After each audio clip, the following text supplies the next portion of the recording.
ગ્રામ્ય કલ્યાણ કાર્યક્રમ અન્વયે આયોજિત રાત્રિ સભામાં સહભાગી થતા રાજ્યપાલ આચાર્ય દેવવ્રતજી ગીર સોમનાથ જિલ્લાની મુલાકાતે આવેલા રાજ્યપાલ આચાર્ય દેવવ્રતજી રાત્રિના સમયે ઉમરેઠી પ્રાથમિક શાળા ખાતે ગ્રામ્ય કલ્યાણ કાર્યક્રમ અન્વયે આયોજિત રાત્રિ સભામાં ઉપસ્થિત રહ્યા હતા। રાજ્યપાલે ગ્રામજનોને સંબોધતા જણાવ્યું હતું કે તમારા ગામમાં આવીને મને ખૂબ જ સુંદર લાગી રહ્યું છે। અહીંની સમરતા, એકતા અને ભાઈચારાનું વાતાવરણ જોઈ આનંદ થયો છે। તેમણે જણાવ્યું હતું કે હું રાજ્યના વિવિધ તાલુકાના ગામમાં જઈ પ્રાકૃતિક પરિસંવાદ કરું છું।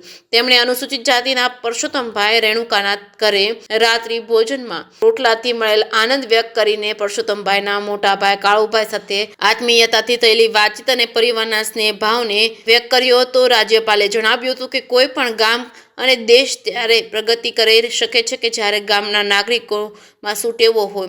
નવી પેઢીના બાળકો આપણી સંપત્તિ છે, પરંતુ જો બાળકો સંસ્કારી નહીં હોય અને તેમની ટેવો સારી નહીં હોય તો બધું વ્યર્થ છે। રાજ્યપાલે ઉમેર્યું હતું કે સંતાનને યોગ્ય શિક્ષણ સાથે સક્ષમ બનાવો। સંપત્તિ એકઠી કરવાની જરૂરિયાત ઊભી નહીં થાય, પરંતુ જો સંતાન અયોગ્ય હશે તો સંપત્તિ પણ નહીં રહે।